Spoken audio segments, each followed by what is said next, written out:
Praise the Lord. आप सभी को जय मसीह की। मैं आपको कुछ बताना चाहता हूँ।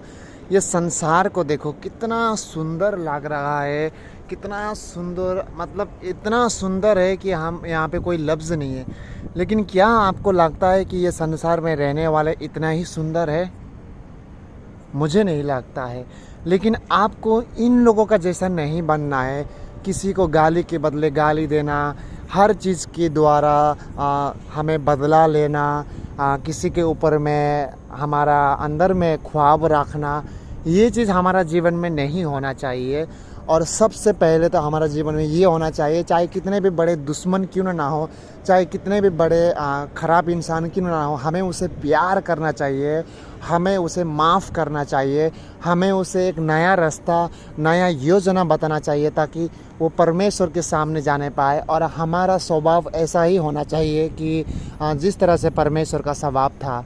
परमेश्वर गाली का बदले कभी गाली नहीं देता था, कोई भी कारण का वो बदला लेना नहीं चाहता था, और वो किसी भी चीज़ से किसी भी लोगों से वो नफ़रत नहीं रखता था। लेकिन आज हमारा अंदर में ये चीज़ ठूस ठूस के भरा हुआ है कि हम किसी भी छोटे छोटे चीज़ों को हम बदला लेना चाहते हैं।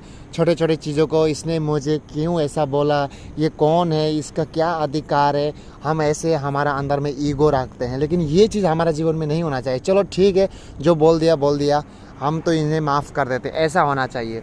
तो आप समझ रहे हो ना मेरी बात को, मैं क्या कहना चाहता हूँ। तो बदला, अंदर में गलत भावना, किसी के ऊपर में गलत सोच, हाँ, किसी को मारना, झगड़ा करना, इधर की बातें उधर करना, ये चीज़ हमारा जीवन में नहीं होना चाहिए। और सबसे बेहतरीन हमारा जीवन में ऐसा होना चाहिए कि जो परमेश्वर का स्वभाव था, वो परमेश्वर लोगों से किस तरह से प्यार करता था, लोगों से किस तरह से व्यवहार करता था, उसका कैरेक्टर कैसा था, ऐसा होना चाहिए। और ऐसा होने के लिए हमें बहुत चीज़ों को सहना पड़ेगा, तकलीफ़ें, परेशानी, लोग हमें बहुत कुछ बोलेंगे, लोग हमें ताने मारेंगे, लोग हमें पता नहीं और क्या क्या बोलेंगे। लेकिन अगर हम इन चीज़ों को बर्दाश्त कर लिया तो समझ लो तुमने प्यार, जिस तरह से परमेश्वर की स्वभाव था वो उसको पा लिया है। प्रेज़ द लॉर्ड एंड जय मसीह की। आपने मेरी बातों को समझ लिए होंगे और आई होप, मैं आशा करता हूँ कि आप भी ऐसा ही व्यवहार करोगे। अगर कोई एक थप्पड़ मारे तो भी उसे बदला मत लेना, लेकिन बदला लेने वाला है परमेश्वर। कहता है जिसने भी मेरे बच्चे को छुएगा मैं उसे बदला लूँगा।